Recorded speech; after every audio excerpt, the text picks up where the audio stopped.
সুপ্রভাত। একটি বৃষ্টি ভেজা দিনকে সাথে নিয়ে ভিডিওটি স্টার্ট করলাম। আশা করি যে যেখান থেকে আমার ভিডিওটি দেখছেন সবাই সুস্থ এবং ভালো আছেন। সারা রাত বৃষ্টি হয়েছে, সাথে ভালোই হাওয়া ছিল। সকালে ঘুম থেকে উঠে দেখি ব্যালকনির অবস্থা খুব শোচনীয়। হালকা একটু মাটি মাটি আর সব শুকনো তুলসী পাতা পড়ে, সাথে পুরো ব্যালকনির ফ্লোরটা ভেজা। কিন্তু বাসি জামা কাপড়ে জল ঢেলে ধোয়াবো, তুলসী মঞ্চ রয়েছে, ঠিক মন চাইল না। তাই বাসি জামা কাপড় চেঞ্জ করে সবার আগে ব্যালকনিটা ক্লিন করে নিচ্ছি। এই ব্যালকনিটা পুরো পরিষ্কার করার পর এখন শান্তি। কি বলুন তো, কাজটা আমি পরেও করে নিতে পারতাম, কোনো অসুবিধে ছিল না। কিন্তু ওই যে কোনো জিনিস বা জায়গা নোংরা অগোছালো দেখতে পারি না। যতই অন্য কাজ করি না কেন, মাথার মধ্যে ওই কাজটাই ঘুরতে থাকে। তাই সবার আগে ব্যালকনিটা পরিষ্কার করে রাখলাম। হাজবেন্ড এর আগেও বলেছে, আবার আজকেও বলেছে যে ব্যালকনিটা পুরো স্লাইডিং কাঁচ দিয়ে ঢেকে দেবে। আমি না করি বারবার। কি বলুন তো, আমাদের বাড়ির সামনে যেহেতু অনেক বড় মাঠ রয়েছে, প্রচণ্ড খোলামেলা পরিবেশে বড় হয়েছি, আবার শ্বশুরবাড়ির সামনেও বেশ অনেকটা পুরোটা শান বাঁধানো উঠান ছিল। তাই যদি স্লাইডিং কাঁচ দিয়ে আটকে দিই, ফ্ল্যাটে না পুরোটাই বদ্ধ হয়ে যাবে। তা বলে এই না যে আমার ফ্ল্যাট ভালো লাগে না, হাজবেন্ডের থেকে আমারই ফ্ল্যাট বেশি পছন্দ ছিল। যাই হোক, বাড়ি হোক বা ফ্ল্যাট, যার কপালে যেটা আছে সেটা হবে। আমরা তো শুধু উপলক্ষ মাত্র। যে যেখানে থাকুক না কেন, যদি সুখে শান্তিতে থাকে সেটাই তার স্বর্গ বলে আমি মনে করি। যদি চাহিদা কম থাকে, সুখ শান্তি সব জায়গাতেই পাওয়া যায়। কথা বলতে বলতে রাতের মেজে ধুয়ে রাখা বাসনগুলো সব গুছিয়ে ডিটক্স ওয়াটারটা গরম করে ছেঁকে উষ্ণ গরম গরম একটু সময় নিয়ে খেয়ে নিচ্ছি। এখন সোনার ঘরটা ভালো করে গুছিয়ে নেব। ডিটক্স ওয়াটার বলুন বা চিয়া সিড ভেজানো জল বা যে কোনো খাবার খুব তাড়াহুড়ো করে কখনোই খাই না, আর খাওয়া উচিতও নয়। সংসারের সব কাজের জন্য যদি সময় বের করতে পারি, তাহলে খাবার সময়টা কেন বের করে রিল্যাক্সভাবে খেতে পারবো না? তাই আমি সব সময় চেষ্টা করি একটু বসে শান্তিতে খাওয়া দাওয়া করতে। ঘর পরিষ্কার বা ঘর গুছিয়ে রাখার সময় সবার প্রথমে যে জিনিসগুলো জায়গার জিনিস জায়গায় নেই, সেগুলো সব আগে জায়গা মতো গুছিয়ে রেখে দিই। এতে হয় কি, ঘরের ফার্নিচার বা যে কোনো জিনিস যখন ডাস্টিং করি তখন ঝটপট করে ডাস্টিং হয়ে যায়। এতে সময় কম লাগে। সংসারের কাজবাজ না কাউকে কেউ সেইভাবে শিখিয়ে দিতে পারে না। যে যা সুবিধা অনুযায়ী বহুদিন ধরে কাজ করতে করতে কিভাবে করলে তার সুবিধা হবে, তাড়াতাড়ি হবে, ঠিক শিখে যায়। এই তো সোনার ঘরটা পুরো গুছিয়ে পরিপাটি করে রেখেছি, আর চেষ্টা করি ঘর বাড়ি যতটা সম্ভব ছিমছাম রাখার। এতে একটুও কাজ কম থাকে আর বাড়িঘর মনের মতো গোছানো থাকে। সোনার ঘরটা পুরো ক্লিন করে আমাদের মাস্টার বেডরুমটায় চলে এলাম।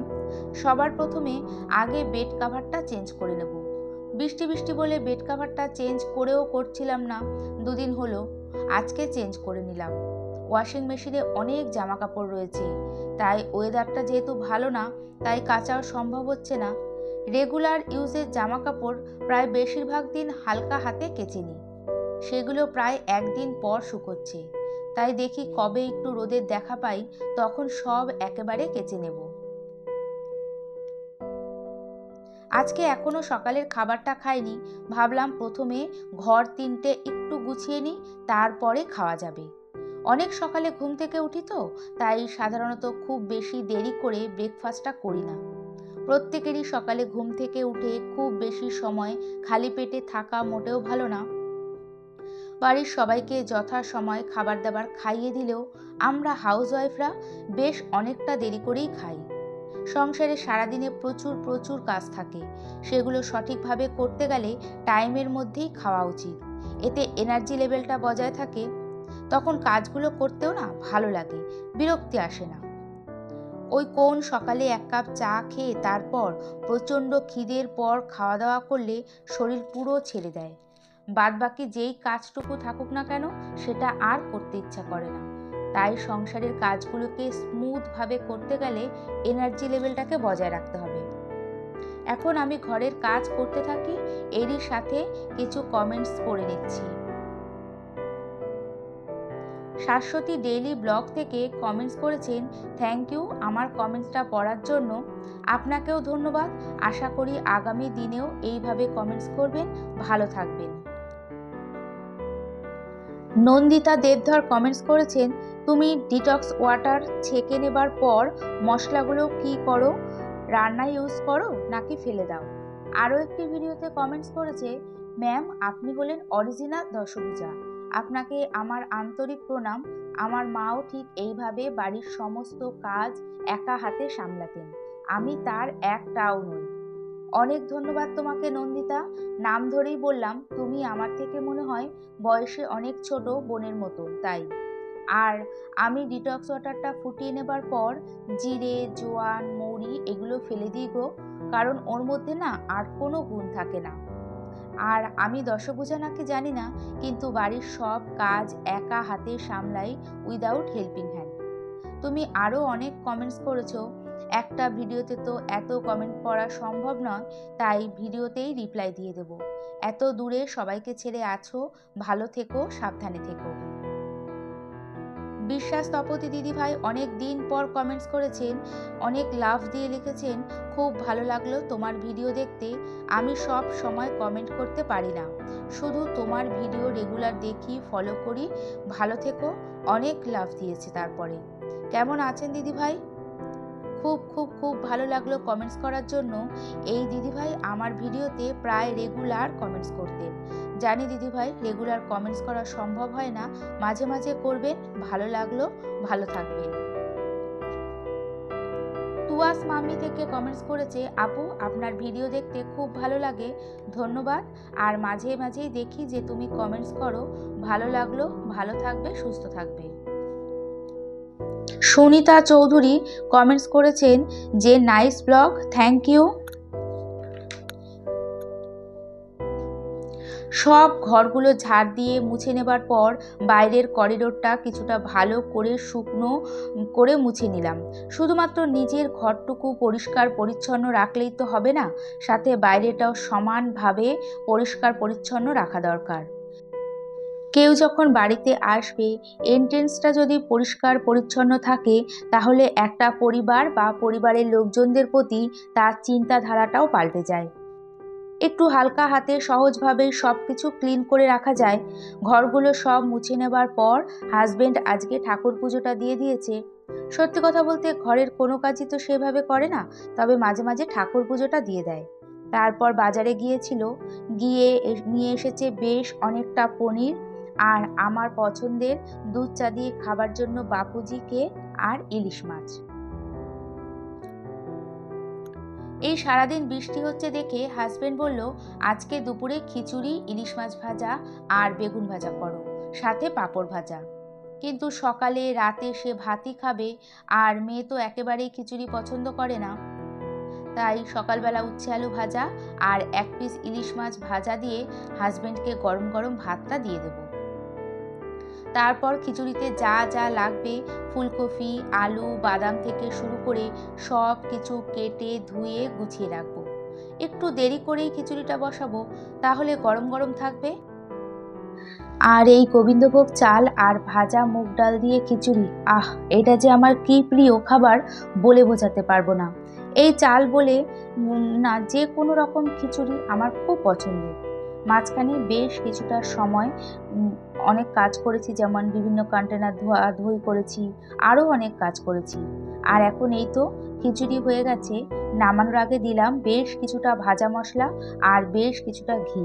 খেতে কিন্তু দুর্দান্ত হয়েছিল। একইভাবে ভোগের খিচুড়িও করি, সেটার টেস্ট কিন্তু আরও বেশি ভালো হয়। খিচুড়িটা হতে হতে ইন্ডাকশানে বেগুনগুলো সব ভেজে নিয়েছি, আর এখন ভাজবো ইলিশ মাছ আর পাঁপড়। এরপর দুপুরের আর কিছুই শেয়ার করিনি। এই বর্ষায় গরম গরম খিচুড়ি আর ইলিশ মাছ ভাজা অসাধারণ কম্বিনেশন। খিচুড়িটা খেয়ে দুপুরে টানা ঘুমিয়েছি। এরপর সন্ধ্যের সময় কিছুটা সময় পার করে এই তো এখন এই ধোয়া কন্টেনারগুলোতে সব মশলার প্যাকেটগুলো রিফিল করছি। সাথে প্রয়োজনীয় কিছু রেগুলার মশলাপাতি গুছিয়ে রাখছি, যাতে রান্নার সময় হাতের কাছে সব গোছানো থাকে, ঝটপট রান্না করে নিতে পারি। ওই যে আগেই বলেছি, নিজের সংসারের কাজ নিজেকেই সহজ সরলভাবে সুবিধা অনুযায়ী গুছিয়ে রাখতে হবে। এরই সাথে ভিডিওটি দেখতে দেখতে যদি ভালো লেগে থাকে তাহলে একটা লাইক এবং সাবস্ক্রাইবও করে নিতে পারেন। আর কাজ দুটি যদি আপনি অলরেডি করে থাকেন তাহলে আপনাকে অসংখ্য ধন্যবাদ। চাইলে বেল বাটন অপশানটিও ক্লিক করে রাখতে পারেন, এতে ভিডিওর নোটিফিকেশান খুব তাড়াতাড়ি আপনার কাছে পৌঁছে যাবে আর সময় সুযোগ বুঝে দেখে নিতে পারবেন। আমার আগের ভিডিওতেও অনেকে দেখেছেন আমি কিছু কন্টেনার মেজে ধুয়ে নিয়েছি, আজকেও কিছু ধুয়েছি। সারা বছর তো সব কিছু ধোয়া মোছা করতেই থাকি, আর পুজো পয়লা বৈশাখের আগে যখন সব কিছু ক্লিন করি আমি না একবারে সব কিছু বের করে পরিষ্কার করি না। এতে আমার মনে হয় অনেক সময় লাগে আর রান্নাঘর কিছুটা হলেও অগোছালো থাকে। অল্প অল্প করে ধুয়ে নিই, আবার দিনের দিনে সেগুলো গুছিয়ে রাখি, এতে খাটনিটাও কম হয়। রেগুলারের কাজকর্মগুলো তো করতেই হয়, সম্ভব হলে এই টিপসটা ফলো করে দেখবেন। আমি গ্যারান্টির সাথে বলছি যে একটু হলেও খাটনি কম হবে, বিরক্তিভাব কম আসবে। সব মশলাপাতি, বিস্কুটের কন্টেনার, ডালের কন্টেনার সব একসাথে ধুলে হয় কি, যা যা একটু থাকে ছোট ছোট বাটিতে রাখতে হয়, পরে সেগুলো ঢাকতে হয়, আবার পরে বাটিগুলোও ধুয়ে রাখতে হয়। সব কন্টেনার কখন পুরো শুকোবে তারপরে মশলাপাতি ঢালতে হয়, মাথার মধ্যে টেনশন কাজ করে। তাই আমি ঘরের যে কোনো কাজই একটু ইজি ওয়েতে করার চেষ্টা করি। সোনা রাতে রুটি খাবে, বলল 2টো ডিমের ভুজিয়া করে দাও, সেটা দিয়েই গরম গরম খেয়ে নেবে। আর এই তড়কা প্যানটায় বেশি করে বাটার আর গোলমরিচ দিয়ে ডিমের ভুজিয়া করে দিচ্ছি, ও এটা রুটি দিয়ে খেয়ে নেবে। একটু বড় হবার পর 6 থেকে 7 বছর বয়স থেকে সোনার খাওয়ার কোনো রকম ঝামেলা বা বাজবিচার নেই। মোটামুটি যা দিয়ে খেতে দেব, সে ভাত হোক বা রুটি, সোনা মুখ করে খেয়ে নেয়। একটা সুবিধা যে ও সব রকম সবজি, সব রকম মাছ খায় এবং সব রকম তেতো জাতীয় খাবারও খায়।